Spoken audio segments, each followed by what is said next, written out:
Soy la maestra Rocío Álvarez, soy coordinadora institucional de equidad de género de la universidad.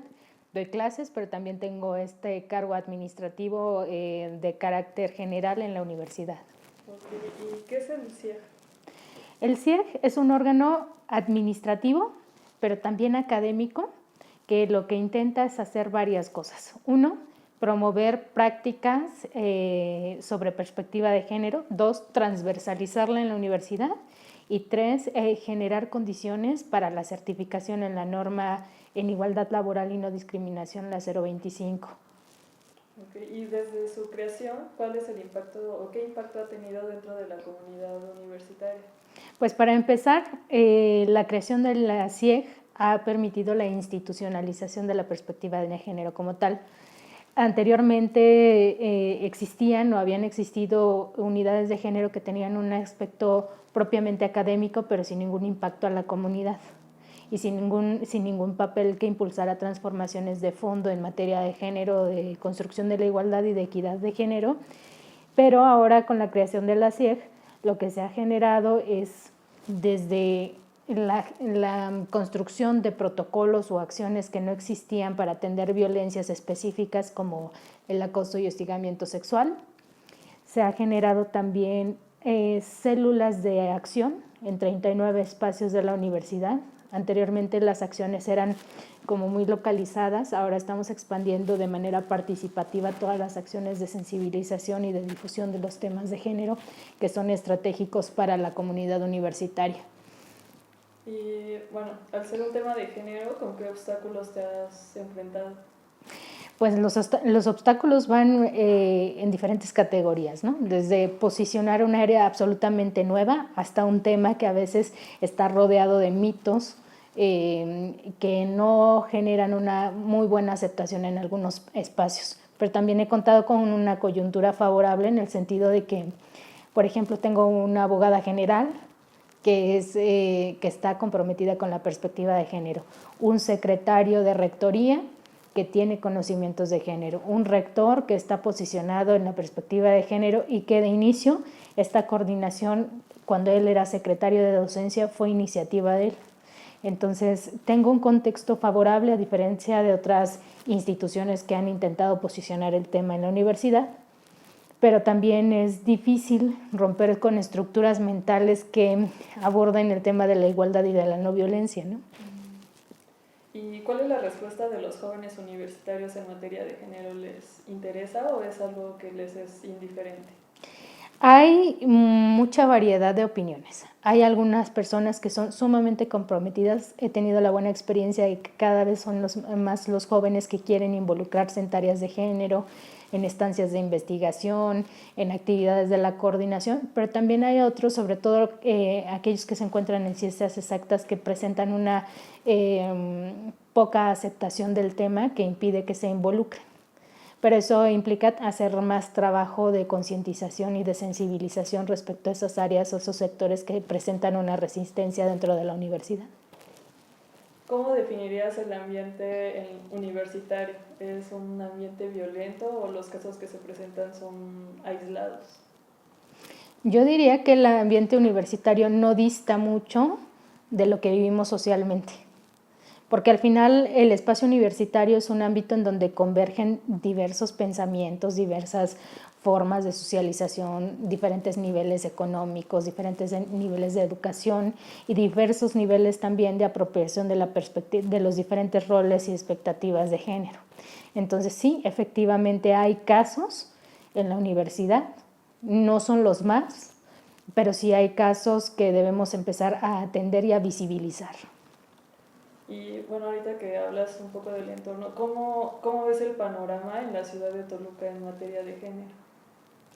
Creo que en la perspectiva formal se ha avanzado mucho.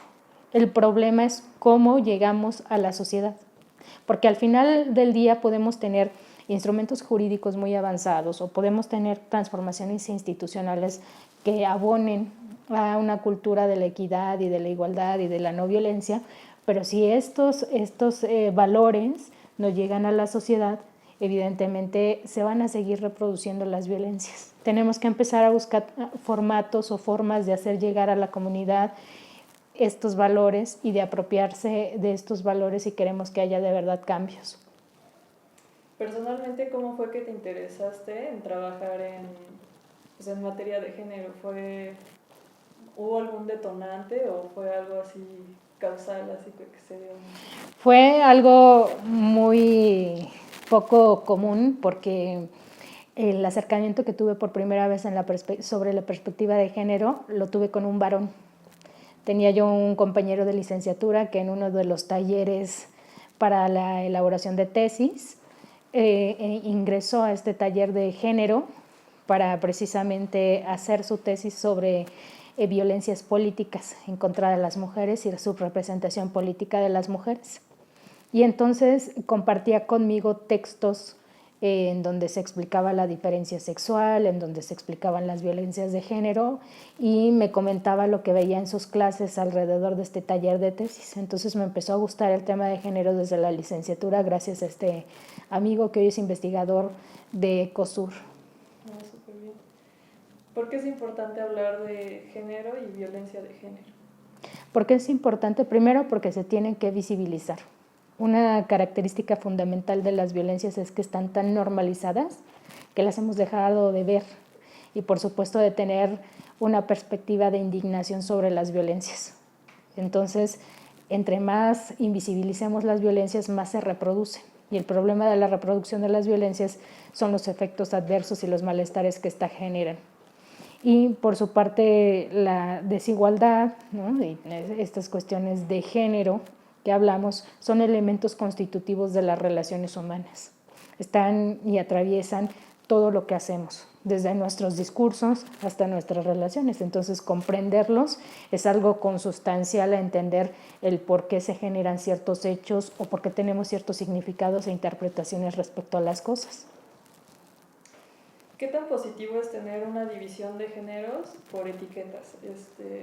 Bueno, aquí partiendo desde la premisa de que el género divide, así, ¿qué tan positivo es clasificar hacia las personas por identidad de género?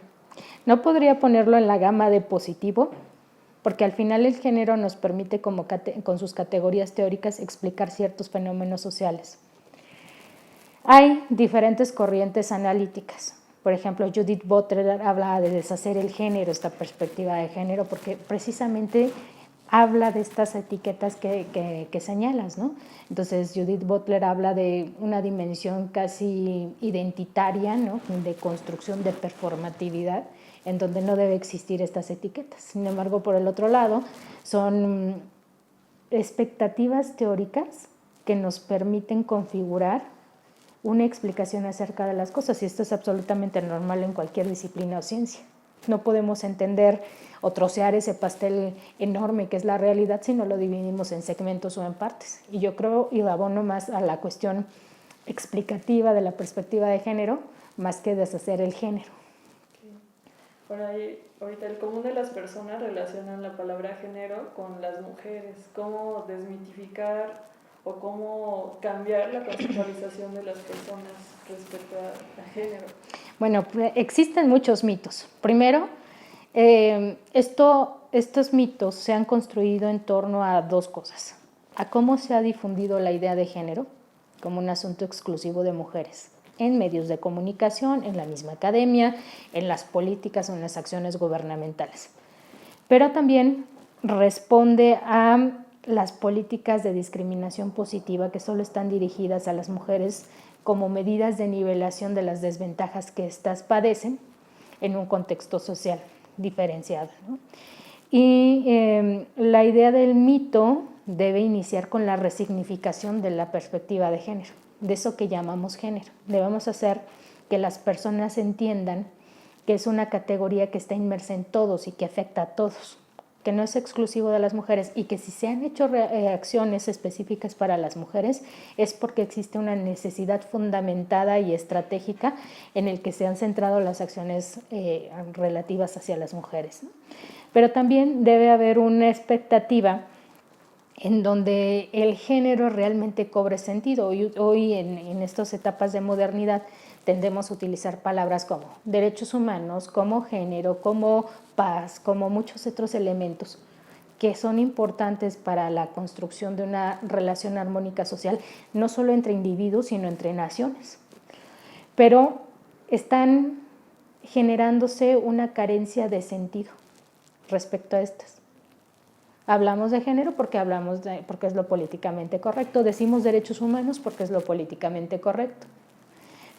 Conocemos o generamos ciertas percepciones sociales respecto a estas que son fundamentadas en prenociones. Medio sé qué es el género y establezco una serie de prejuicios o de discursos en torno a eso que creo que es el género, y esto produce una comprensión relativista de lo que es el fondo de la perspectiva de género, ¿no?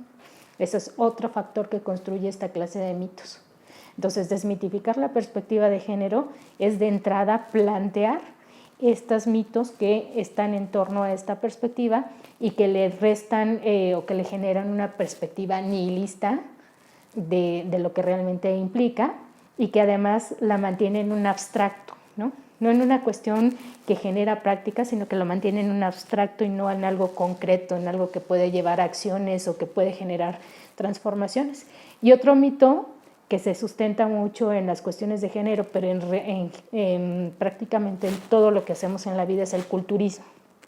El culturismo como una perspectiva determinante del destino de las personas, algo que como si fuera inmutable, ¿no? Y tal pareciera que, a pesar de que está este contrasentido de la perspectiva de género que aborda una acción práctica para cambiar la realidad, por el otro lado está el peso avasallante de la cultura que no permite ningún cambio o de un cambio inmediato visible, ¿no? Pero aquí entra la perspectiva de la racionalidad del ser humano, ¿no? Si ya hemos comprendido que las cuestiones de género resultan un problema social grave en diferentes dimensiones, pues lo más viable es que aceptemos la posibilidad de nuevos paradigmas explicativos, pero también de cambios en nuestras prácticas. ¿Cómo hacer ese cambio, no? No sé, igual si no sabemos nada de género, ¿qué nos recomiendas, o lecturas o algo? Bueno, podría ser a través de lecturas básicas sobre la comprensión del género. Pero regularmente siempre te enfrentas, cuando le dices, a ver, bueno, ¿quieres entender el género? Lee esto, ¿no? Te enfrentas con dos barreras. Uno, la cuestión de las personas que no quieren leer, y dos, las personas que generan una interpretación errónea de lo que leen. Entonces, y aparte el prejuicio de que lo escribe una mujer. Ay, mujeres hablando de cosas de mujeres otra vez, ¿no? Entonces, lo primero que yo haría sería generar mecanismos de desmitificación del género, que es lo que hemos estado haciendo un poco con la capacitación de los comités de género, que son esas células que atienden la perspectiva de género y que van a empezar a operar de manera formal el próximo año, porque lo primero que se hace es capacitarlos, pero generando esta ruptura respecto a los mitos de género, y posteriormente irlos capacitando de tal manera que puedan ser duplicadores o reproductores de lo que aprendan en las capacitaciones, ¿no? E impulsores también de acciones en la comunidad universitaria. Y para finalizar, ¿cómo mides el impacto de las acciones que han implementado aquí en el CIE? Hay dos formas de medir el impacto. Regularmente lo que se hace desde una perspectiva formal, institucional, es medirlo a través o de manera cuantitativa, cuánto se hace o qué se hace. Pero independientemente de eso, yo siempre hago un diagnóstico cualitativo en donde empiezo a ver los casos, las expectativas que tienen el alumnado, los docentes y los administrativos, para conocer qué tanto hemos avanzado en el grado de sensibilización en materia de género de las personas. Porque si no tienes estos dos componentes, tanto la cuestión cuantitativa como la cualitativa, tenemos un sesgo que no nos permite visibilizar el verdadero impacto, no solo números, ¿no?, sino las transformaciones que se están logrando en la comunidad universitaria. Hoy te puedo decir que hay más denuncias, hoy te puedo decir que los casos que he atendido han tenido una transformación importante en materia de cómo significan la vivencia que han sufrido en la universidad.